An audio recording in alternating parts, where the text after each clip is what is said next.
नमस्कार. सखी सह्याद्रीच्या आजच्या भागात सगळ्यांचं मनपूर्वक स्वागत करते. मी डॉक्टर मृण्मयी भजक. काही दिवसांपूर्वीच अर्थसंकल्प जाहीर झालेला आहे आणि त्या अनुषंगाने वेगवेगळ्या माध्यमांमधून आपल्याला अर्थसंकल्पाचं विश्लेषण ऐकायला आणि पाहायला मिळतंय. स्त्रियांच्या दृष्टिकोनातून हा 2022चा जो अर्थसंकल्प आहे हा नेमका कसा आहे याविषयी आपण जाणून घेणार आहोतच, पण त्याच अनुषंगाने एकूणातच स्त्रिया आणि अर्थसाक्षरता यांचं प्रमाण कसं आहे, स्त्रियांनी अर्थसाक्षर होण्यासाठी आणखी काय केलं पाहिजे याविषयी देखील आपण सविस्तर चर्चा करणार आहोत. आजचा सखी सह्याद्रीचा विषय काय आहे तो पाहून घेऊया. आज आपण चर्चा करणार आहोत अर्थसाक्षरता आणि स्त्रिया या विषयावर. खरं तर आता महिला अर्थार्जन करू लागलेल्या आहेत, त्यालाही एक काळ लोटलेला आहे, पण तरीही महत्त्वाचे जे आर्थिक निर्णय असतात, गुंतवणुकीसारखे जे निर्णय असतात ते मात्र बऱ्याचदा स्त्रियांकडून घेतले जात नाही. मला ह्यातलं काय कळतंय किंवा तो माझा विषयच नाही असं म्हणणाऱ्या स्त्रियाही, असं म्हणणाऱ्या सुशिक्षित स्त्रियाही आज खूप जास्त प्रमाणात आपल्या समाजात आहेत. हे खेदानी म्हणावंसं वाटतंय. अर्थातच गेल्या काही वर्षांमध्ये ह्याचं जे प्रमाण आहे तेही बदलतंय. स्त्रिया अधिकाधिक आर्थिकदृष्ट्या साक्षर होण्याच्या मागे आहेत असंही आपल्याला दिसून येतंय. पण स्त्रियांनी पूर्णपणे अर्थसाक्षर व्हावं ह्यासाठी काय करता येईल आणि कशा पद्धतीने त्या पुढची पावलं उचलू शकतील याविषयी आज आपण सविस्तर मार्गदर्शन करून घेणार आहोत. आणि आज आपल्याबरोबर आहेत ह्या विषयातील तज्ज्ञ रचना लचके बागवे. नमस्कार मॅडम, कार्यक्रमात मनापासून स्वागत करते आपलं. रचना लचके बागवे या अर्थसंकेत या संस्थेच्या सहसंस्थापिका आहेत. 2 पुस्तकांच्या लेखिका आहेत. आर्थिक गुंतवणुकीचे प्राथमिक धडे आणि पुस्तकांच्या पलीकडे शिकलेल्या गोष्टी. वेगवेगळ्या वर्तमानपत्रांमधून त्यांचे लेख जे आहेत अर्थविषयक आणि व्यवसायविषयक ते प्रसिद्ध होत असतात. राष्ट्रीय आणि आंतरराष्ट्रीय पुरस्कारांनी त्यांना गौरविण्यात आलेलं आहे. आणि आर्थिक साक्षरता आणि महिला या विषयामध्ये त्या तळमळीने काम करतायत. त्याचप्रमाणे हे जे सगळं अर्थशास्त्र आहे ते मराठीमधून मराठी लोकांसाठी पोहोचवण्याचं एक महत्त्वाचं काम त्या अर्थसंकेत या त्यांच्या संस्थेतर्फे करतायत. मॅडम, आपलं मनापासून स्वागत करते कार्यक्रमामध्ये. आज आपण मॅडमकडून वेगवेगळ्या विषयांवर चर्चा करणार आहोत, वेगवेगळ्या मुद्द्यांची माहिती करून घेणार आहोत.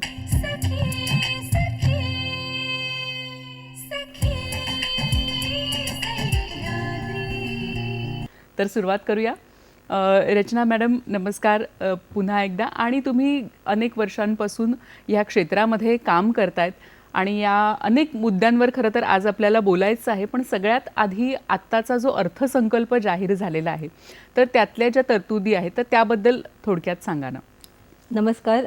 सर्वप्रथम DD सह्याद्रीचे आभार आणि हॅलो सखीचे आभार की त्यांनी मला इथे आमंत्रित केलं.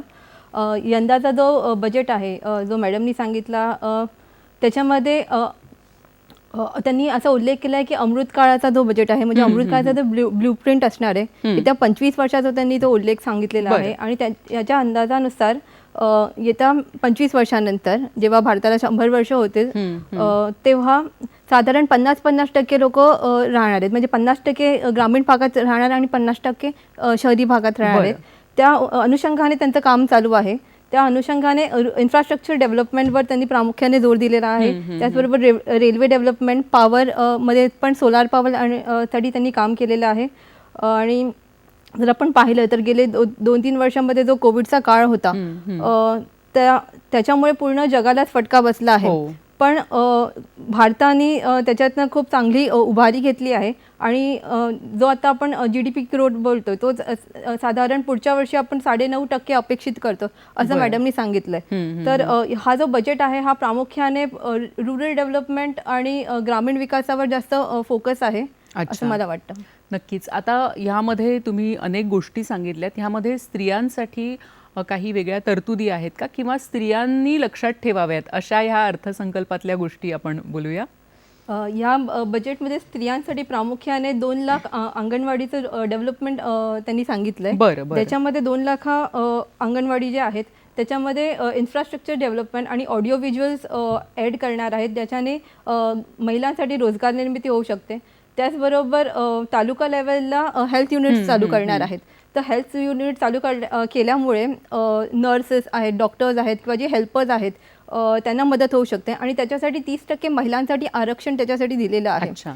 त्याचबरोबर कॉर्पोरेट्स साठी सीड फंडिंग जे असतं त्याच्यासाठी पण आरक्षण आहे महिलांकरिता.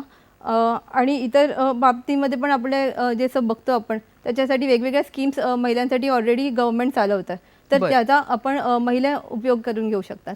नक्कीच. म्हणजे आत्ता तुम्ही सांगितलं की अंगणवाडीमध्ये आपल्याला जवळजवळ 2 लाख पर्यंत महिला आहेत त्या सहभागी होऊ शकतात आणि ही महिलांसाठी एक खूप चांगली संधी आहे असं वाटतं. जेव्हा आपण एकूणातच अर्थसाक्षरता आणि महिला ह्याचा विचार करतो तेव्हा आपल्याला घरोघरी हे चित्र दिसून येतं की महिला फार त्याच्यामध्ये पडत नाहीत. आणि खरं तर आपल्या ज्या केंद्रीय अर्थमंत्री आहेत निर्मला सीतारामन मॅडम, तर त्या एक महिला आहेत आणि तो एक खूप मोठा आदर्श खरं तर सगळ्या महिलांसमोर आहे. तर तुम्ही अर्थसाक्षरता म्हणजे मुळात काय ह्याबद्दल सुरुवातीला सांगा आणि मग त्यानंतर आपण तिकडे कसं जायचं ह्याकडे जाऊया. नक्कीच. तुम्ही जो हा मुद्दा मांडला की एक महिला आपलं पूर्ण भारताचं बजेट लिहिते, तर आपण आपलं आणि आपल्या घराचं बजेट नक्कीच सांभाळू शकतो. प्रामुख्याने जेव्हा आपण फायनान्शियल लिटरसी म्हणतो किंवा आर्थिक साक्षरता म्हणतो त्याचा जो रेट आहे भारतामध्ये खूपच कमी आहे. बरं. According to global financial literacy rate 143 कंट्रीजपैकी फक्त आपल्या भारताचा रँक 121 येतोय. म्हणजे ह्याचा अर्थ की आपण खूपच पाठी आहोत फायनान्शियल लिटरसीमध्ये. 140 देशांमध्ये आपला नंबर हा खूप खाली आहे. 121 आहे. अरे बापरे. आणि जो फायनान्शियल लिटरसी रेट आहे साधारण 25% लोक आपले भारतामध्ये फायनान्शियल लिटरेट आहेत. त्याच्यामध्ये पण जर आपण महिलांचं पाहिलं तर 64%, आता पण 64% महिलांकडे बँक अकाउंट नाही आहे किंवा जरी असलं तर ते क्लब केलेलं आहे नवऱ्यासोबत किंवा मुलांसोबत आणि इंडिव्हिज्युअल बँक अकाउंट नसल्यामुळे ते काम करत नाही आहेत फायनान्शियल सेक्टर्समध्ये. तर हे जे आहे की ग्रामीण भागामध्ये आणि स्पेसिफिकली सगळ्याच क्षेत्रांमध्ये महिलांमध्ये आर्थिक साक्षरता व्हावी ह्याच्यासाठी गव्हर्नमेंट खूप काम करत आहे. 2020 आणि 2025 साली त्यांनी नवी रेग्युलेशन RBIनी नवी national strategy of financial education म्हणून पॉलिसी चालू केली आहे ज्याच्यामध्ये आर्थिक साक्षरतेचं काम ते करत आहेत. बरोबर. म्हणजे एकूणातच आपल्याकडे जी अर्थसाक्षरता आहे ती कमी आहे महिलांमध्ये पुरुषांमध्ये. म्हणजे पूर्ण आपलं जे लोकसंख्या आहे त्यातले फक्त 25% लोक महिला आणि पुरुष धरून हे अर्थसाक्षर आहेत. आता आपण जेव्हा म्हणतो की आर्थिकदृष्ट्या साक्षर होणं म्हणजे नक्की काय, की कुठल्या गोष्टी मला माहिती पाहिजेत, अगदी मूलभूत कुठल्या गोष्टी मला माहिती पाहिजेत. जेव्हा आपण आर्थिक साक्षर ते बद्दल बोलतो त्याचं एकदम सिंपल लॉजिक आहे की आपण जे पैसे कमवतो किंवा जे आपल्याकडे पैसे असतात त्याचं आपण नीट गुंतवणूक कसे करू शकतो, सेविंग्स आणि इन्व्हेस्टमेंट कसे करू शकतो, त्याचा वापर नीट कसा करू शकतो. आणि जेव्हा बँकिंग ट्रान्झॅक्शन्स आपण बोलतो की आपण बँकेमध्ये जाऊन व्यवहार करतोय का, हे सगळे जे गोष्टी आहेत हे आल्या पाहिजेत. हे अजून लोकांना कळत नाही आहेत, पटत नाही आहेत. त्याच्यासाठी जे काम आहे त्याला आर्थिक साक्षरता आपण बोलतो. नक्कीच. म्हणजे तुम्ही जसं सांगितलं की एकूणातच सगळीकडे कमी आहे. म्हणजे बऱ्याचदा असं होतं की तुम्ही जो आकडा सांगितला त्याच्यावरून असं वाटतं की एकूणातच कमी आहे. पण तरीही घरची जी स्त्री असते ती जे सगळं जो आर्थिक निर्णय असतात ते पुरुषांवर सोडत असते की आमच्याकडे आमचे हे बघतात. आणि मला वाटतं की त्यांच्यामध्येही म्हणजे आर्थिक साक्षरता एकूणातच कमीच आहे. म्हणजे सगळ्यांनी खरं तर आर्थिकदृष्ट्या साक्षर होणं हे खूप गरजेचं आहे. तुम्ही आता एक मुद्दा असा मांडलात की बचत आणि गुंतवणूक, तर ह्याबद्दल थोडंसं सांगा ना. फरक काय आहे आणि काय केलं पाहिजे, आजच्या काळाची गरज काय आहे? नक्की. बऱ्याचदा बचत आणि गुंतवणूक आपल्याला वाटतं की सेम आहे, पण सेव्हिंग आणि इन्व्हेस्टमेंट दोन्ही वेगवेगळ्या गोष्टी आहेत. सेव्हिंग म्हणजे काय की जे पैसे आपण खर्च करत नाहीत, जे आपण इन्कम करतोय पण ते खर्च करत नाहीत, ते बँकेमध्ये किंवा आपण घरामध्ये ठेवतो त्याला आपण सेव्हिंग्स म्हणतो. आणि जे पैसे आपण इन्व्हेस्ट करतो फॉर रिटर्न्स, ज्याच्यामधून आपल्याला चांगले रिटर्न्स येऊ शकतात त्याला आपण इन्व्हेस्टमेंट म्हणतो. सेव्हिंग कशाला करायला पाहिजे की इमर्जन्सी असते किंवा आपल्याला घराचा जो खर्च आहे त्याच्यासाठी आपण सेव्हिंग करू शकतो, बँकेत किंवा घरी थोडे पैसे ठेवू शकतो. आणि इन्व्हेस्टमेंट ज्याच्यासाठी आपल्याला रिटर्न्स पाहिजेत फ्युचरसाठी, आपल्या मिड टर्म लॉंग टर्मसाठी, तेव्हा आपण इन्व्हेस्टमेंट करू शकतो. बरोबर आहे. म्हणजे बचत म्हणजे मला समजा जर 100 रुपये मिळत असतील त्यातले 25 रुपये मी बाजूला काढले, ही बचत झाली. पण ते 25 रुपये मी कुठेतरी गुंतवले आणि त्या 25 रुपयांवर मला आणखी काही पैसे मिळत आहेत, तर ती आपण इन्व्हेस्टमेंट असं म्हणू शकतो. आत्ताच्या काळाची गरज विशेषतः महिलांसाठी तुम्ही काय सांगाल की काय केलं पाहिजे? म्हणजे बचत महिला करतात, पण मग त्याची गुंतवणूक करणं हे किती गरजेचं आहे? बरोबर. फार पूर्वीपासून आपल्याकडे महिलांकडे प्रामुख्याने की बचतीचं सवय आहे. आपण बघतो की आपली आजी किंवा आई कुठेतरी डब्यांमध्ये किंवा कुठेतरी साडीमध्ये पैसे हो. ठेवते. पण ते गुंतवणूक करणं त्याची गरजेचं आहे. कारण का जे ठेवलेले असतात आपले पैसे ते वाढत नाहीत. पण जे आपण गुंतवतो पैसे ते वाढू शकतात. तर जे गुंतवणूक आपण म्हणतोय ती वेगवेगळ्या इन्व्हेस्टमेंट ऑप्शन्स आहेत, इन्व्हेस्टमेंट इन्स्ट्रुमेंट्स असतात, त्याच्यामध्ये आपण गुंतवणूक करू शकतो. नक्कीच. आपल्याला एक फोन येतोय, कार्यक्रमातला पहिला फोन आहे. रवींद्र कुडाळकर बोलतायत आपल्याशी जळगावहून. नमस्कार, आपला प्रश्न विचारा. माझा प्रश्न असा आहे की काही कुटुंबाच्या बाबतीत महिला जरी उत्पन्न कमवीत असली तरी पूर्ण आर्थिक कारभार पुरुषाच्या हातात असतो. तिला आर्थिक स्वातंत्र्य मिळत नाही, आर्थिक पैशाचा उपयोग स्वतःच्या जीवनाचा आनंद घ्यायला होऊ शकत नाही. तर याबद्दल काय गायडन्स कराल? धन्यवाद आपल्या प्रश्नाबद्दल. त्यांनी मला वाटतं की एक साधारण आपल्याला जे चित्र दिसतं की अर्थार्जन करतायत महिला, पण स्वतःसाठी खर्च करणं किंवा स्वतःच्या आनंदासाठी खर्च करणं हे फारच कमी दिसतंय, कारण पूर्ण सगळे जे निर्णय आहेत ते कुठेतरी पुरुषांच्या हाती असतात. तुम्ही महिलांबरोबर आणि अर्थसाक्षरतेबरोबर इतके वर्ष काम करताय, काय सांगाल याबद्दल तुम्ही? जे सर बोलले ते खूपच बरोबर आहे. कारण का बऱ्याचदा आम्ही ग्रामीण भागात जातो आणि आर्थिक साक्षरतेबद्दल विचारतो किंवा शहरी भागात पण. तर जेव्हा असं म्हटलं जातं की महिला बोलतात की मला इन्शुरन्स किंवा मेडिक्लेम किंवा ह्याची गरज नाही आहे, नवऱ्यासाठी किंवा मुलांसाठी झालं ना तर ठीक आहे. किंवा इतर पण जेव्हा महिला जरी कमवत असल्या तरी ते खर्च नाही करत किंवा जे इन्व्हेस्टमेंटचे जे डिसिजन्स आहेत ते स्वतः घेत नाहीत. ते नवऱ्यावर किंवा वडिलांवर किंवा ते भाऊ बघेल किंवा वडील बघेल, तो माझा एरिया नाही असं बोलून सोडून टाकतात. तर ह्याच्यासाठी महिलांनी स्वतः ते फायनान्शियल डिसिजन स्वतः घ्यायला पाहिजेत. स्वतः कुठे गुंतवणूक करायला पाहिजे ह्याचा जरासा अभ्यास करून, कारण का आता सगळीकडे माहिती आपल्याला उपलब्ध आहे, सगळ्या भाषेतनं माहिती उपलब्ध आहेत.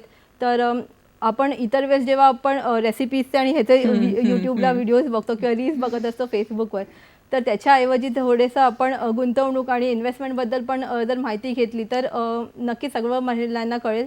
आणि मला वाटतं की फायनान्शियल डिसिजन्स महिलांनी स्वतःचे घ्यायला पाहिजेत. इतर लोकांची जरी ते बोलले किंवा माहिती घेतली तर ठीक आहे, पण जे डिसिजन्स घेताना त्यांनी स्वतः घेतले पाहिजेत. इतर लोकांवर त्यांचे पैसे देऊन अवलंबून नाही राहिलं पाहिजे. बरोबर आहे. हा एक महत्त्वाचा मुद्दा खरं तर रचना मॅडमनी सांगितला की आपण माहिती इतरांकडून घेऊ शकतो, पण निर्णय जो आहे तो स्वतः महिलेनी घेतला पाहिजे. आता ही जी निर्णय प्रक्रिया आहे पूर्ण, ती आपण पुढे कशी न्यायची, कुठून सुरुवात करायची आणि कसं पुढे जायचं ह्याविषयी आपण सविस्तर बोलणार आहोत कार्यक्रमातून. आत्ता थांबतोय एका छोट्याशा विश्रांतीसाठी. पाहत रहा सखी सह्याद्री.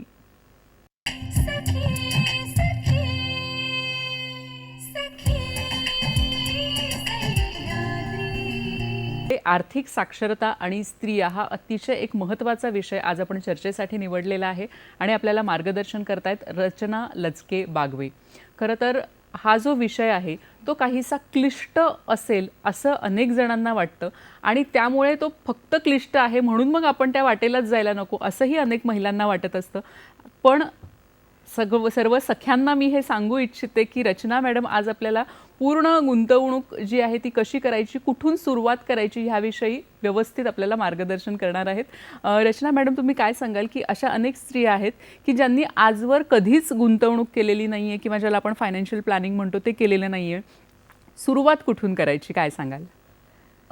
सर्वप्रथम सर्वांनीच, मग महिला असू दे किंवा पुरुष असू दे, सर्वांनीच पहिले तर स्वतः इन्शुरन्स करून घ्यायला पाहिजे. कारण का आता जे आपण पाहिलं की 2 वर्षांमध्ये कधीही कोणालाही काही होऊ शकतं. तर ह्याच्यासाठी जर आपण नसताना आपल्या परिवाराला कुठेतरी आर्थिक कोणावर अवलंबून नको राहायला, त्यासाठी इन्शुरन्स असणं, आरोग्य विमा करून घ्यायला पाहिजे. आरोग्य विमा असणं खूप गरजेचं आहे.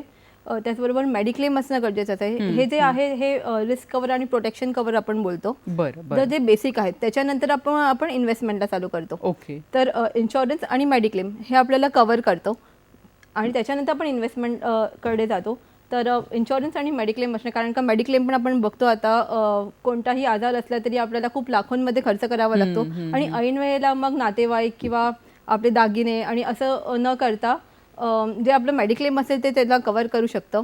सो हे 2 बेसिक गोष्टीपासून बरोबर, म्हणजे ह्या दोन ज्या आहेत त्या मूलभूत गोष्टी मूलभूत आहेत की गोष्टी आहेत. आपला आयुर्विमा काढणं आणि आरोग्याचा हेल्थ इन्शुरन्स जो आहे तो आपण काढणं.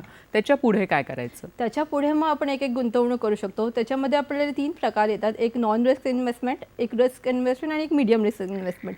तर नॉन रिस्क इन्व्हेस्टमेंटमध्ये जसं आपण बघू शकतो की पब्लिक प्रोव्हिडंट फंड आहे, नॅशनल पेन्शन स्कीम्स आहेत, गव्हर्नमेंटचे बॉन्ड्स असतील, हे सगळे नॉन रिस्क बॉन्ड्स ह्याच्यामध्ये येतात. त्याच्यामध्ये आपल्याला फिक्स रिटर्न मिळू शकतं. तर इथून आपण सुरुवात करू शकतो.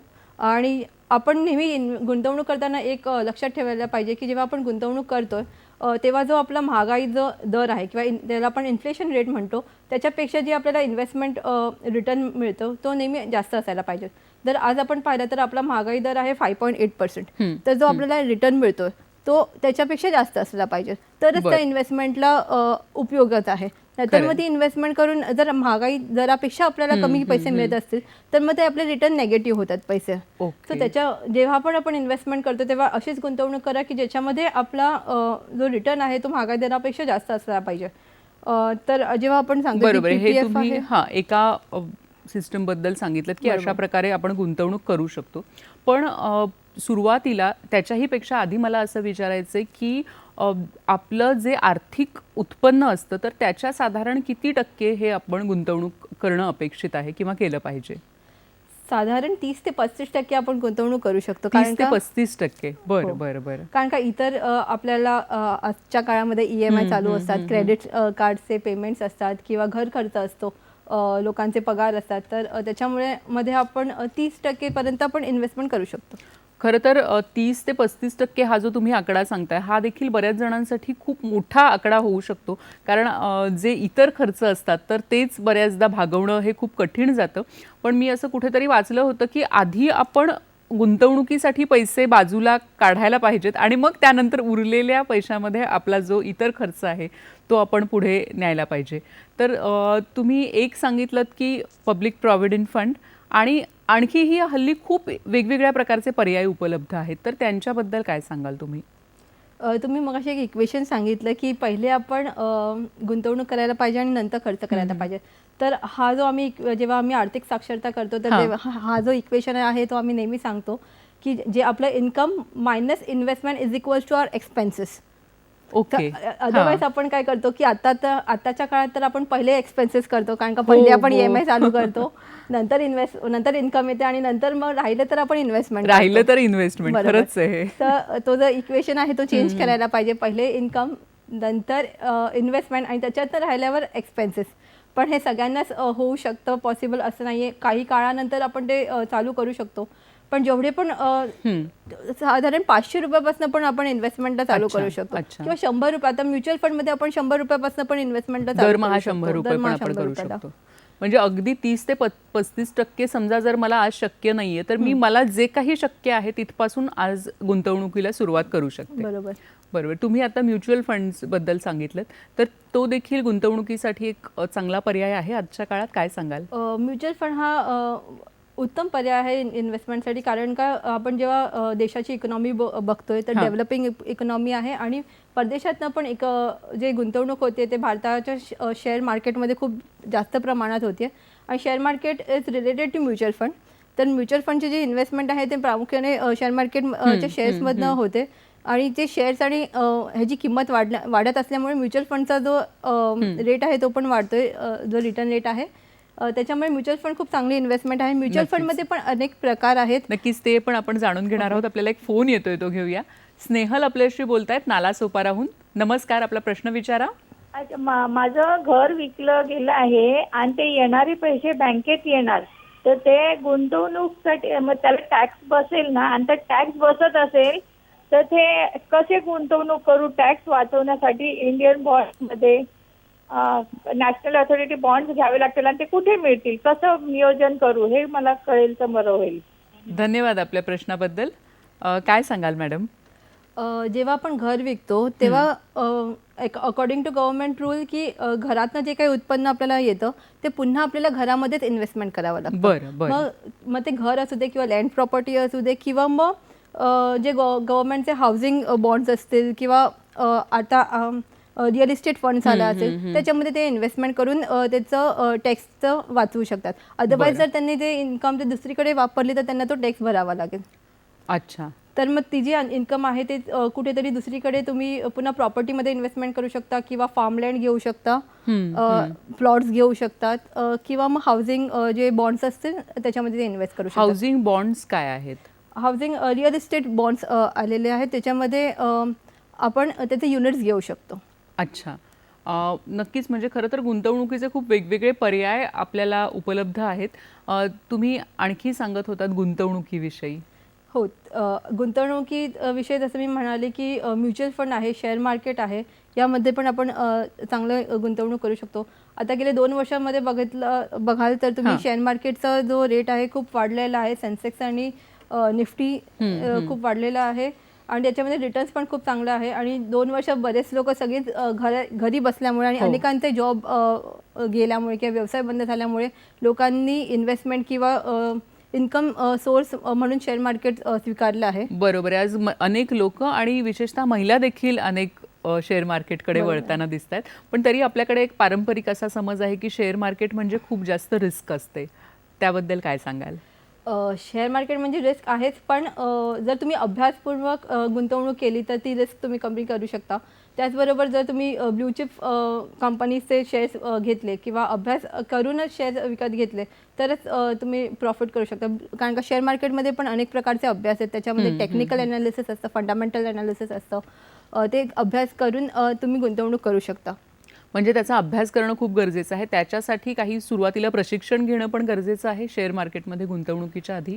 हो, नक्कीच. कारण का इतर आपण बघतो की ह्या मित्रांनी मला हे सांगितलं शेअर म्हणून मी हे घेतले किंवा माझ्या फ्रेंडनी असं सांगितलं म्हणून हे घेतले. तर असं न करता आपण तो शेअर नक्कीच चांगला आहे का, त्या शेअरबद्दल तुम्हाला कोणत्याही गुगलवर किंवा कोणत्याही वेबसाईटवर तुम्हाला माहिती मिळेल, त्या कंपनीची माहिती मिळेल, त्या कंपनीचं बॅलन्स शीट तुम्हाला बघता येईल आणि त्याच्यानंतर तुम्ही ठरवू शकता की त्या कंपनीमध्ये नक्की तुम्हाला गुंतवणूक करायला पाहिजे की नाही पाहिजे. बरोबर आहे. आता ह्या ज्या सगळ्या गोष्टी आहेत ह्याच्यामध्ये बऱ्याचदा अनेक तांत्रिक शब्द वापरले जातात जे सर्वसामान्य लोकांना कळत नाहीत आणि मग ते 1-2दा नाही कळलं की असं वाटतं की जाऊ दे, आपण ह्याच्यात पडायलाच नको. तर तुम्ही काय सांगाल की हे जे अर्थसाक्षरता आहे किंवा आर्थिक आपल्याला नियोजन करायचं असेल ते नीट समजून घ्यायचं असेल तर काय केलं पाहिजे? अगदी मूलभूत गोष्टी काय केल्या पाहिजेत? कुठून माहिती घेतली पाहिजे? जेव्हा आपण गुंतवणूक करतो तेव्हा आपण खूपच कॉमन सेन्स वापरायला पाहिजे. आपल्या घरात जे काही वस्तू आपण वापरतो ते सगळे FMCG जे प्रोडक्ट्स जे आपण वापरतो ते कोणत्या ना कोणती कंपनी बनवते. सकाळी उठल्यापासून रात्री झोपेपर्यंत आपण टूथपेस्ट, टूथब्रश सगळ्याच गोष्टी वापरतो, सोप वापरतो, ते कोणत्या तरी कंपनी हिंदुस्तान युनिलिव्हर किंवा कोलगेट किंवा सगळे कंपनीज बनवते आणि ह्याच कंपनी लिस्टेड असतात. आता जेव्हा आपण बघतो की ह्या कंपनी जर आपण वर्षोनिवर्ष वापरतो, आपण तेल, खोबरेल तेल वर्षोनिवर्ष वापरतो, ती कंपनी आपल्या सर्वांना माहिती आहे, पण त्याच्यामध्ये आपण गुंतवणूक नाही करत. तर ही कंपनीचे शेअर आपण नक्कीच घेऊ शकतो. ह्याच्यासाठी काय आपल्याला रॉकेट सायन्स नाही की आपल्याला खूप त्याचा अभ्यास करायला पाहिजे. आता ती कंपनी जर गेले 50-60 वर्ष चालते तर अजून 50-60 वर्ष कंपनी ती नक्कीच चालणार आहे. आणि आपल्यासारखे भारतातले लाखो लोक, करोडो लोक ते प्रोडक्ट वापरतात. तर असा एक साधारण आपण कॉमन सेन्स लावून आपण ते कंपनीचे शेअर्स घेऊ शकतो. नक्कीच तुम्ही हा सांगितलेला मुद्दा खूप छान आहे की आपल्याला फक्त थोडासा सामान्य ज्ञान, कॉमन सेन्स वापरायचं आहे आणि त्या प्रॉडक्टमध्ये, त्या वस्तूंमध्ये, त्या कंपनीमध्ये आपण गुंतवणूक आहे ती करू शकतो. म्हणजे शेअर मार्केट पण असं जितकं भयावह किंवा जितकं रिस्क आहे तसं नाही आहे आणि आता अर्थातच अनेक लोक त्याच्यामध्ये गुंतवणूक करताना दिसत आहेत.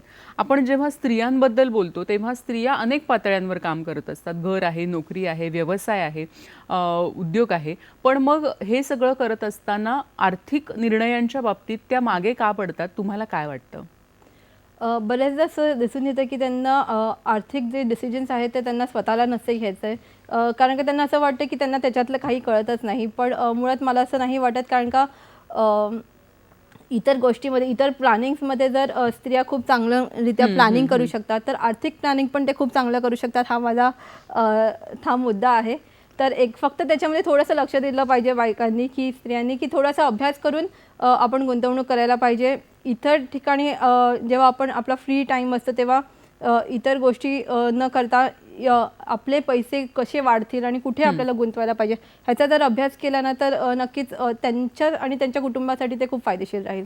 म्हणजे इव्हन संपूर्ण कुटुंबाचे आर्थिक निर्णय देखील स्त्रिया घेऊ शकतात. विशेषतः ज्या स्त्रियांना वेळ असतो तर त्या ह्या क्षेत्रामध्ये वेळ देऊन त्याचा अभ्यास करून स्वतःची आर्थिक गुंतवणूक आणि कुटुंबाची आर्थिक गुंतवणूक देखील करू शकतात. दुसरा एक मुद्दा मला एक महत्त्वाचा वाटतो की अनेक स्त्रिया छोट्या छोट्या उद्योजिका असतात.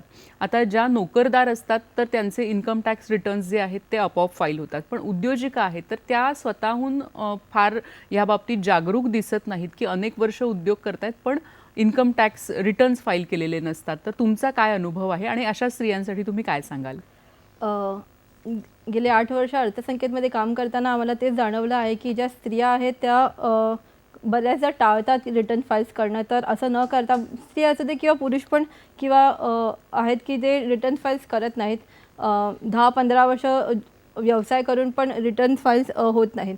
तर ते नक्कीच करायला पाहिजे, कारण का जर रिटर्न फाईल्स तुम्ही कराल तर तुम्हाला लोनमध्ये लोन मिळायला खूप मदत होते किंवा तुमचं ते कंपनी स्ट्रक्चर आहे ते खूप जास्त स्ट्रॉंग होईल जर कोणीही रिटर्न फाईल केली तर. नक्कीच हे जे आहे लोन बद्दल पण मी बोलणार आहे, पण आपल्याला एक फोन येतोय. डॉक्टर श्रीकृष्ण पाडगावकर आपल्याशी बोलतायत अंबरनाथहून. नमस्कार सर, आपला प्रश्न विचारा. माझे 2 प्रश्न आहेत. पहिला प्रश्न असा आहे की सध्या सोन्यात गुंतवणूक करावी असे म्हटलं जातं, पण गेले 1.5 वर्ष 2 वर्ष झाले सोन्याचे भाव हे 46,000 ते 48,000 मध्येच घुटमळत आहेत. 50,000 55,000 असे काही भाव जात नाही आहेत. त्यामुळे ह्या 1.5 वर्षामध्ये सोन्यामध्ये इन्व्हेस्टमेंट करणं कितपत योग्य आहे? आणि दुसरा प्रश्न असा आहे की म्युच्युअल फंड मधली इन्व्हेस्टमेंट ही सुरक्षित आहे असं कसं समजायचं? धन्यवाद. धन्यवाद आपल्या दोन्ही प्रश्नांबाबत. सोन्यामधले इन्व्हेस्टमेंट, विशेषतः महिलांच्या दृष्टीने सोनं हा फार जवळचा विषय आहे. तर तुम्ही काय सांगाल की सोन्यामध्ये इन्व्हेस्टमेंट करणं, गुंतवणूक करणं पुढच्या येत्या काळात किती योग्य आहे, किती केली पाहिजे? जेव्हा आपण म्हणतोय की महिलांसाठी सोनं ही खूप प्रिय गोष्ट आहे, पण महिला आपण काय करतो की ते सोन्याचे दागिने बनवतो आणि ते दागिने इज नॉट एन इन्व्हेस्टमेंट. अच्छा, दागिने इन्व्हेस्टमेंट आहे, कारण का कधीही कोणती स्त्री दागिने विकणार नाहीये, त्याचे दागिने विकले जाणार नाही, ती असं जपून ठेवणार आहेत आणि जेव्हा त्याच्यावर मग रिटर्न्स आपल्याला नाही मिळू शकत. तर जेव्हा आपण सोनं बोलतोय तर सोन्यामध्ये investment in the forms of gold coins bars आपण करू शकतो किंवा इलेक्ट्रॉनिक फॉर्ममध्ये पण आपण सोनं विकत घेऊ शकतो. आणि जसं सरांनी उल्लेख केला की सोन्यामध्ये आत्ता गुंतवणूक करायला हवी की नको, तर जेव्हा आपण बघतो की शेअर मार्केट आणि गोल्डचा जो रेट आहे ते इन्व्हर्सली प्रपोर्शनल आहे. तर शेअर मार्केटवरती असतं तर गोल्डचा रेट खाली असते आणि जर शेअर मार्केट जर खाली असतं तर गोल्डचा रेट वरती जातो.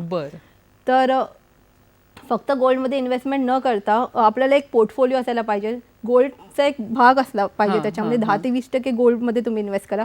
पण इतर ठिकाणी पण जसं मी बोलली की PPF आहे, शेअर मार्केट, म्युच्युअल फंड आहे, ह्याच्यामध्ये पण तुम्ही गुंतवणूक करू शकता. फक्त एकच इन्व्हेस्टमेंट इन्स्ट्रुमेंटवर आपण अवलंबून राहता कामा नये. बरोबर आहे. म्हणजे जी आपली गुंतवणूक आहे ती वेगवेगळ्या माध्यमांमधून झाली पाहिजे, याविषयी पण देखील आपण बोलणार आहोत. पण त्यांचा पुढचा एक प्रश्न होता तो म्हणजे म्युच्युअल फंडामध्ये जो आपण पैसा गुंतवतो तर तो किती सुरक्षित आहे? म्युच्युअल फंड जे इन्व्हेस्टमेंट आहे हे मीडियम रिस्कचं इन्व्हेस्टमेंट ऑप्शन आपण बोललो जातो की जरी आपण म्युच्युअल फंडमध्ये इन्व्हेस्टमेंट केली तर ते कोणत्या म्युच्युअल फंडमध्ये तुम्ही इन्व्हेस्टमेंट करता, कारण का त्याच्यामध्ये पण अनेक प्रकार आहेत. इक्विटी फंड आहे, डेब्ट फंड आहे, मिक्स हायब्रिड फंड आहे, लिक्विड फंड आहे. तर कोणत्या म्युच्युअल फंडमध्ये तुम्ही इन्व्हेस्टमेंट करताय त्याच्यावर ते अवलंबून राहील. इक्विटी फंड जो असतो तो जास्त रिस्क आहे, त्याला डेब्ट फंडमध्ये रिस्क कमी आहे, हायब्रिड फंडमध्ये पण रिस्क बऱ्यापैकी कमी आहे. तर त्याप्रमाणे ते कोणत्या म्युच्युअल फंडमध्ये इन्व्हेस्टमेंट करते ते अवलंबून राहील. बरोबर आहे. म्हणजे म्युच्युअल फंडामध्ये देखील रिस्कचे जे प्रकार आहेत त्यानुसार जर आपण गुंतवणूक केली तर आपण कुठली रिस्क घेतोय, कुठली जोखीम घेतोय हे आपल्याला नक्कीच कळू शकेल. आणखीही आपण बोलणार आहोत. खरं तर विषय जरी थोडासा अवघड वाटला असला तरी रचना मॅडम आपल्याला तो खूप सोपा करून सांगतायत. तर आणखीही जाणून घेऊया अनेक विषयांबद्दल. आता थांबतोय एका छोट्याशा विश्रांतीसाठी. पाहत रहा सखी सह्याद्री.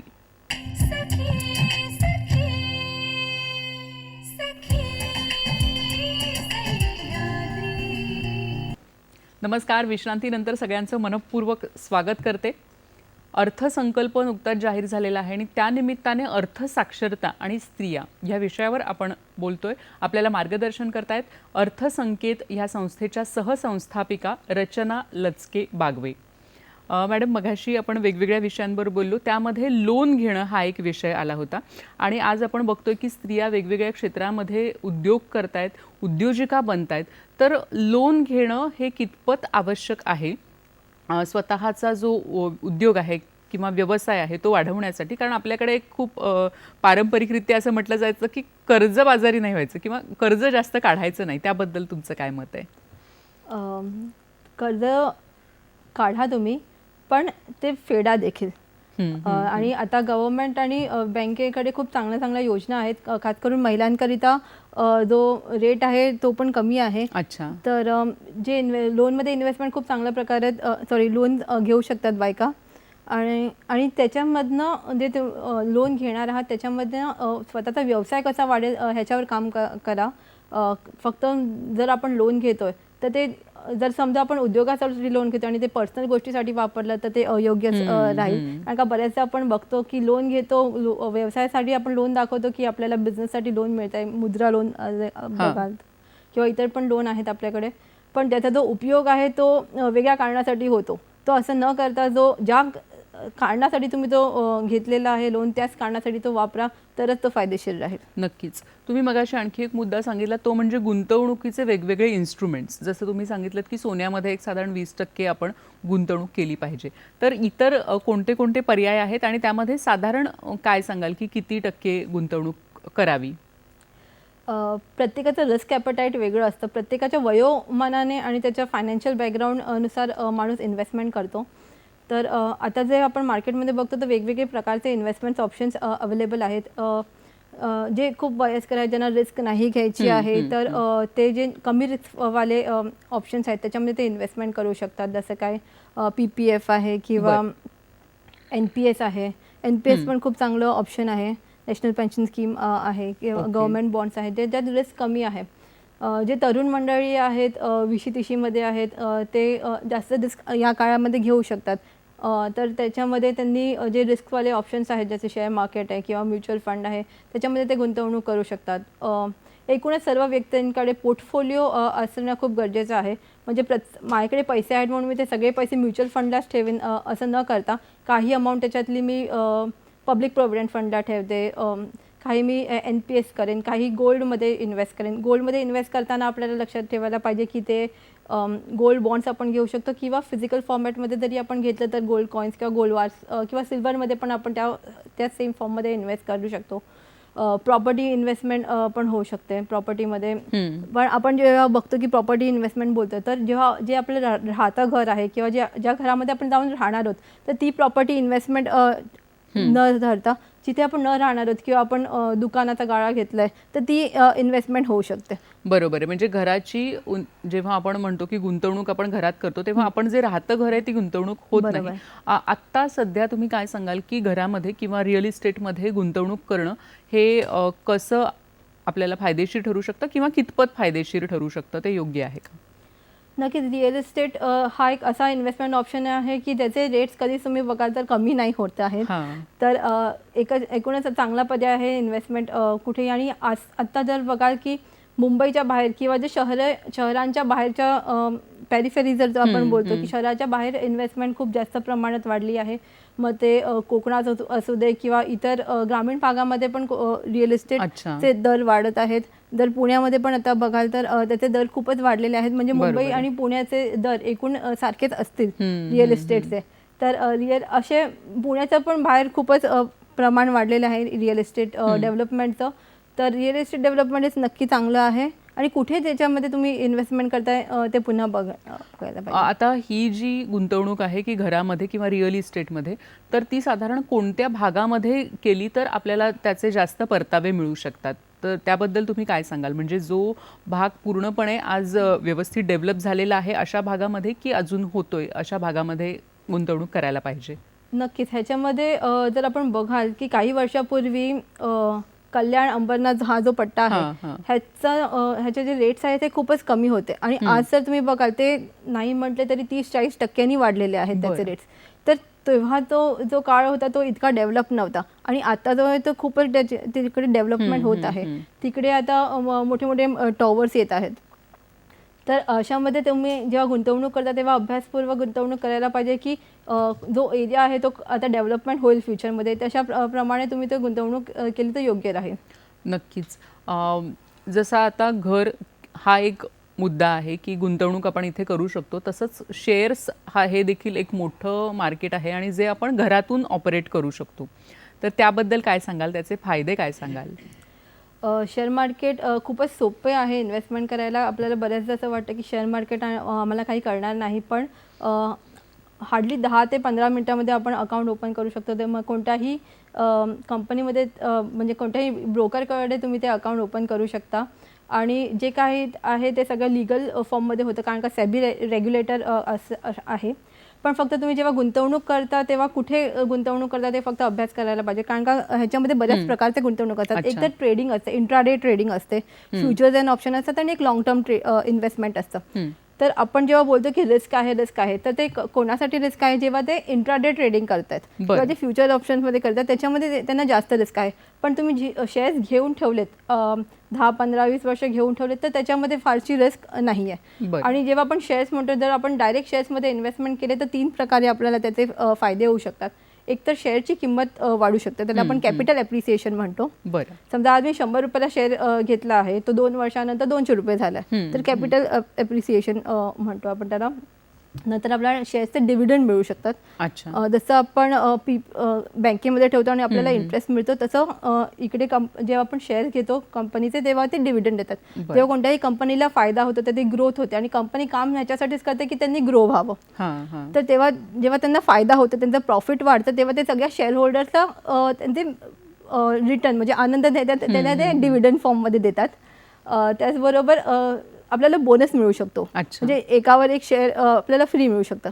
हा जो ऑप्शन आहे की बोनसचा, हा दुसऱ्या कोणत्याच इन्व्हेस्टमेंट ऑप्शनमध्ये आपल्याला बघू मिळणार नाही. कारण का असं नाही कुठे जाणार की मी 1 ग्राम गोल्ड घेतलं तर मला 1 ग्राम गोल्ड फ्री मिळेल. पण हे जे आहे ते शेअर मार्केटमध्ये होऊ शकतं की जर तुमच्याकडे कोणत्याही एका कंपनीचे एक जरी शेअर असला तरी जर कंपनीने बोनस डिक्लेअर केला तर एकावर एक शेअर तुम्हाला फ्री मिळतोय. हे खूप फायदे आहेत हे जे आपल्या लोकांना माहिती नाही आहेत, पण ते पण तुम्ही मी सारखं तेच सांगेन की तुम्ही अभ्यासपूर्वक शेअर मार्केटमध्ये गुंतवणूक करा. फक्त मी आलो आणि लगेच मला उद्या लाखोपती आणि करोडपती होईन, तर असा जो उद्दिष्ट घेऊन तुम्ही येत असाल तर मग नका येऊत. पण तुम्ही लॉंग टर्म इन्व्हेस्टमेंट, कारण का जेव्हा आपण प्रॉपर्टीमध्ये इन्व्हेस्टमेंट करतो किंवा गोल्डमध्ये इन्व्हेस्टमेंट करतो किंवा PPF मध्ये पण इन्व्हेस्टमेंट करतो, तरी आपण ते 15 वर्ष त्याचे ठेवतो. बरोबर आहे. पण मग आपण जेव्हा शेअर मार्केटमध्ये इन्व्हेस्टमेंट करतो तेव्हा लगेच आपल्याला अशी अपेक्षा असते की नाही, मला लगेच पुढच्या महिन्यामध्ये एवढे टक्के मिळतील. ते अपेक्षा कुठे दुसरीकडे मिळू नाही शकत. खरंय. शेअर्समध्ये गुंतवणूक करताना काय काळजी घेतली पाहिजे, काय सांगाल तुम्ही? पुन्हा एकदा तेच सांगेन की अभ्यासपूर्वक गुंतवणूक करा. जे शेअरबद्दल तुम्हाला माहिती नाही आहे त्याच्यामध्ये गुंतवणूक करू नका. तो शेअर तुमच्या रोजच्या वापराचा आहे. आता बऱ्याच कंपनीज तुम्हाला माहिती आहेत की टाटा आहे, रिलायन्स आहे. टाटाचे अनेक कंपनीज जे ऑलरेडी लिस्टेड आहेत आणि आता गेले 1-1.5 वर्षामध्ये तुम्ही बघाल तर रोज नवीन IPO येत आहेत. IPO म्हणजे इनिशियल पब्लिक ऑफरिंग, म्हणजे डायरेक्ट तुम्ही कंपनी जेव्हा पहिल्यांदा लिस्ट होते शेअर बाजारात तेव्हा पण तुम्ही त्याचे शेअर्स घेऊ शकता. आता सगळ्यात मोठं नाव जे चाललं आहे आणि खूप त्याच्याबद्दल बातम्या चालू आहेत की LICचा IPO येतं आणि हे LIC हा प्रत्येक घरामध्ये पोचलेलं नाव आहे. तर जेव्हा LIC शेअर मार्केटमध्ये येते तर जेव्हा ते पहिल्यांदा लिस्ट करतात, मग BSEला असू दे किंवा NSEला असू दे, तेव्हा आपण ते शेअर घेऊ शकतो. त्याला इनिशियल पब्लिक ऑफरिंग्स म्हणतात. तर त्याच्यामध्ये पण आपण गुंतवणूक करू शकतो. आणि त्याला आपण प्रायमरी मार्केट म्हणतो. आणि जर आपल्याला इनिशियल पब्लिक ऑफरिंग नाही मिळाली तर जे लिस्ट झाल्यावर पण आपण जेव्हा शेअर घेतो त्याला सेकंडरी मार्केट म्हणतो. तर त्याच्यामधनं पण आपण शेअर्स विकत घेऊन लॉंग टर्मला ते ठेवू शकतो. नक्कीच, म्हणजे दीर्घकालीनही ठेवू शकतो, त्यातूनही आपल्याला जो परतावा आहे तो चांगला मिळू शकतो. मला असं सांगा की आता हे जे सगळं आहे म्हणजे शेअर्स आहे किंवा इतरही काही ज्या सुविधा आहेत त्या ऑनलाईन उपलब्ध आहेत आणि ऑनलाईन आपण अर्थात हे माध्यम आता आपल्यासाठी नवीन राहिलेलं नाही आहे, पण त्याचबरोबर त्याची दुसरी बाजू अशी आहे की काही अनेक फ्रॉड्स होत आहेत, महिलांच्या बाबतीत ते जास्त होत आहेत. तर त्याबद्दल तुमचा अनुभव काय आहे सांगा आणि ते आपण कशा पद्धतीने टाळू शकतो? हा खूपच महत्त्वाचा विषय आहे, कारण का आता जर आपण बघतोय की बरेचसे आपले फेसबुक अकाउंट हॅक होत आहेत हो, आणि हो. फेसबुक अकाउंटमध्ये मेसेज येतोय, आपल्या नातेवाईकांना, आपल्या मित्रमंडळींना मेसेज जातोय की मला इतक्या इतक्या पैशाची गरज आहे, तुम्ही मला पैसे ट्रान्सफर करा. तर हे जे आहेत हे सगळे फायनान्शियल फ्रॉड्स आहेत. आता व्हॉट्सॲप पण आपलं हॅक होतं. अच्छा. कारण का आपले जे काही ओळखीचे लोक आहेत त्यांचे Facebook accounts, WhatsApp accounts hack झालेले आहेत. तर तेव्हा आपण सायबर क्राईम जे आहे ते आपल्याला या संदर्भात मदत करू शकतो. त्याचबरोबर महिलांना असं सांगू इच्छिते की जर कुठूनही तुम्हाला फोन आला की तुमचे बँक डिटेल्स द्या किंवा तुम्हाला पासवर्ड द्या, तुम्हाला OTP आला तो सांगा, तर ते सांगू नकात कोणालाही. आपले जे मेन पासवर्ड्स वगैरे असतील ते कोणालाही सांगू नये. किंवा आपल्याला मेल येतो की तुम्हाला लॉटरी लागली आहे, तर असे हे जे सगळे आहेत ते फायनान्शियल फ्रॉड्स आहेत, डिजिटल फायनान्शियल फ्रॉड्स ज्याला आपण म्हणू शकतो. तर ह्याच्यापासून सावध राहा. नक्कीच. म्हणजे खरं तर खूप साध्या गोष्टी आहेत की आपण त्या जर पाळल्या तर आपण हे जे फ्रॉड्स आहेत तर ते नक्कीच आपण टाळू शकतो. आपली जी माहिती आहे, गोपनीय माहिती आहे, ती आपल्याजवळच ठेवणं ही अतिशय मूलभूत अशी गोष्ट आहे. आणखीही काही मुद्दे राहिलेले आहेत, त्याविषयी आपण बोलणार आहोत. डिजिटल करन्सीविषयी आपण बोलणार आहोत कार्यक्रमातून. आता वेळ झाली एका छोट्याशा विश्रांतीची. पाहत रहा सखी सह्याद्री. नमस्कार. विश्रांतीनंतर सगळ्यांचं मनपूर्वक स्वागत करते. आर्थिक साक्षरता आणि स्त्रिया याविषयी आज आपण चर्चा करतोय. खरं तर जेव्हा अर्थसंकल्प जाहीर होतो तेव्हा सगळ्यांनाच त्यामध्ये काय काय आहे याची खूप उत्सुकता असते. असं असलं तरी अजूनही खेदाने म्हणावंसं वाटतं की स्त्रिया कुठेतरी त्यात मागे आहेत. तर त्यांचा जो अर्थसाक्षरतेचा टक्का आहे तो कसा वाढवता येईल हे आज आपण आपल्या कार्यक्रमातून बघतोय. मॅडम, अनेक तुम्ही गुंतवणुकीचे पर्याय सांगितले. डिजिटल करन्सी हे एक नव्याने येऊ घातलेली एक करन्सी आहे. अनेक जणांना त्याबद्दल माहिती असते किंवा काहींच्या मनात खूप गोंधळ आहे ह्या सगळ्या बाबतीत. तर काय सांगाल त्याबद्दल? ह्याच्यामध्ये आताचा जो बजेट आहे त्याच्यामध्ये उल्लेख डिजिटल करन्सीचा मॅडमनी केलेला आहे. त्याच्यामध्ये पुढच्या वर्षी भारताची RBIची स्वतःची डिजिटल करन्सी भारत लॉन्च करणार आहे. त्याच्यामध्ये ब्लॉकचेनचा उपयोग करून ती करन्सी असणार आहे. ब्लॉकचेन म्हणजे काय की जे टेक्नॉलॉजिकल फॉर्ममध्ये, एन्क्रिप्टेड फॉर्ममध्ये आपण काही डेटा सेव्ह करतो त्याला ब्लॉकचेन म्हणतात. आणि त्या जो टेक्नॉलॉजी आहे त्याचा उपयोग करून RBI स्वतःची करन्सी लॉन्च करणार आहे.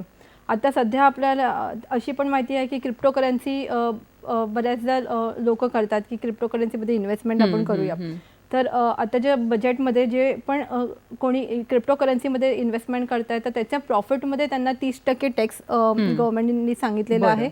त्याचबरोबर कोणतेही बाय अँड सेल ट्रान्झॅक्शन जे पण क्रिप्टो करन्सीमध्ये होणार त्याला 1% TDS आहे. आणि जर वर्षभरामध्ये जर तुम्ही 10,000हून अधिक इन्व्हेस्टमेंट केली क्रिप्टो करन्सीमध्ये तरी देखील 1% TDS त्यांना लागणार आहे. बरं बरं बरं. आता ही झाली एक डिजिटल करन्सीबद्दल.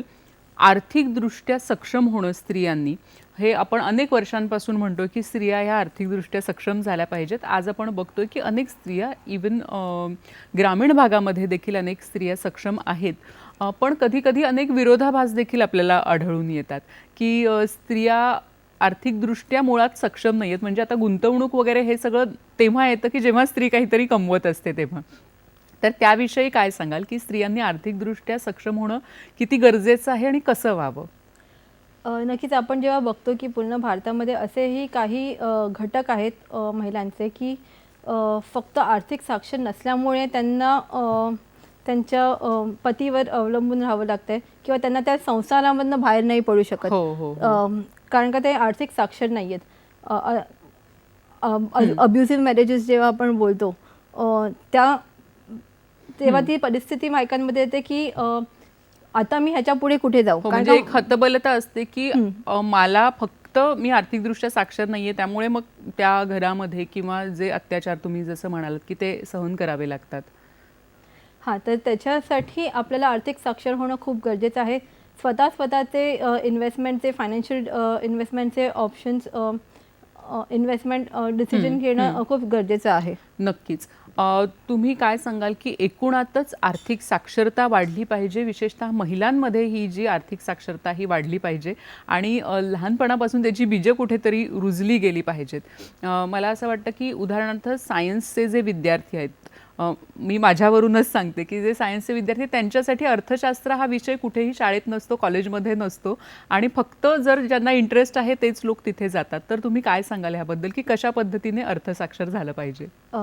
मी पण सायन्सचीच विद्यार्थिनी आहे, पण तरी या गुंतवणूक विषयावर आम्ही काम करत आहोत. तर असं नाही की कोणत्याही इतर जर तुम्ही सायन्स किंवा आर्ट्सचे विद्यार्थ्यांनी असणार तर तुम्ही गुंतवणूक हा जो मुळात आपण प्रत्येकजण फक्त आणि फक्त पैशांसाठी काम करतो आहे. म्हणजे आपल्याला शेवटी उद्दिष्ट काय असतं की काही आपण रक्कम कमवावी आणि आपल्या स्वतःसाठी आणि आपल्या घरच्यांसाठी ती उपयोगात यावी, त्याच्यासाठी आपण काम करतो. पण त्याचेच साक्षरता आपल्याकडे आज नाही आहे. तर म्हणूनच बऱ्याच ठिकाणी गव्हर्नमेंटकडे किंवा असं मान्य आहे की शाळेमध्ये हा विषय आला पाहिजे, शाळेमध्ये हा विषय शिकला पाहिजे मुलांनी. मग जेव्हा आपण सायन्स घेऊ किंवा कॉमर्स घेऊ किंवा आर्ट्स किंवा कोणताही विषय घेऊ तर मग प्रॉब्लेम नाही येणार मुलांना. तर शाळेपासून आर्थिक गुंतवणूक करणं खूप गरजेचं आहे. कॉलेजेसमधनं आर्थिक साक्षरता करणं खूप गरजेचं आहे. त्याचबरोबर आपल्याकडे महिला बचत गटाचा आकडा जो आहे खूप मोठ्या प्रमाणात आहे. तर महिला बचत गट किंवा असे ऑर्गनायझेशन्स आहेत त्याच्यामध्ये जाऊन आर्थिक साक्षरता करणं खूप गरजेचं आहे. नक्कीच. मला वाटतं की अनेक विषय आज आपण आपल्या कार्यक्रमामधून जाणून घेतलेले आहेत आणि वेगवेगळे जे विषय आहेत आणि खरं तर खूप साध्या साध्या गोष्टी आहेत. जसं मॅडमनी सांगितलं की कॉमन सेन्स आपण वापरला पाहिजे गुंतवणूक करताना. कसा वाटला आमचा कार्यक्रम आम्हाला जरूर कळवा. वेगवेगळ्या माध्यमांमधून तुम्ही हे कळवू शकता. फेसबुकचं माध्यम आहे, जीमेलचं माध्यम आहे, आमचं ट्विटर हँडल आहे, त्यावर आपले अभिप्राय जे आहेत ते नक्की कळवा. मॅडम तुम्ही इथे आलात आणि खूप छान वेगवेगळ्या विषयांवर आम्हाला माहिती दिलीत, त्याबद्दल आमच्या संपूर्ण सखी सह्याद्रीच्या परिवारातर्फे मी आपले मनापासून आभार मानते. खूप खूप धन्यवाद.